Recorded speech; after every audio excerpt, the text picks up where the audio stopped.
Cette année, pas de bonbons Halloween, mais des gâteaux moelleux et épicés comme au temps des anciens. Avant la fête des déguisements, il y avait une célébration païenne appelée Samhain, pour honorer les morts et nourrir les âmes. C'était la fin des récoltes, le moment où le voile entre les vivants et les morts s'amincissait. On allumait des feux, on déposait des offrandes et on priait pour les disparus. Plus tard, l'Église transforma ses rituels. Samhain devient All Hallows Eve, la veille de la Toussaint, et une tradition est née. Les familles préparaient de petits gâteaux ronds marqués d'une croix, qu'on offrait aux enfants et aux pauvres en échange de prières. Pour les âmes du purgatoire, ces gâteaux s'appelaient les Soul Cakes. Farine, beurre, épices, fruits secs, un peu de thé noir. Des ingrédients simples mais porteurs de sens. Chaque gâteau symbolisait une prière offerte pour apaiser les âmes.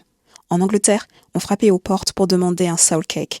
C'est l'ancêtre direct du Trick or Treat d'aujourd'hui. Alors cette année, si tu veux célébrer Halloween autrement, prépare quelques Soul Cakes et souviens-toi que bien avant les bonbons, Halloween c'était une histoire de mémoire, de partage et de douceur. Des siècles plus tard, avec les migrations irlandaises et écossaises, la tradition s'est transformée en Amérique. Lanternes, costumes, bonbons. Mais le fait d'aller de porte en porte ne sort pas de nulle part. Autrefois, on chantait pour un soul cake et on promettait une prière en échange. On a juste changé la forme, du gâteau au bonbon, mais l'idée du passage, du voisinage et du lien entre vivants et morts reste là.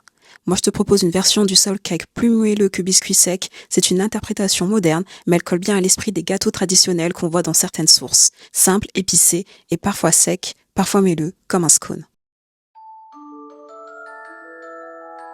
Une façon super originale de célébrer Halloween différemment qu'avec des bonbons, une manière plus traditionnelle et authentique.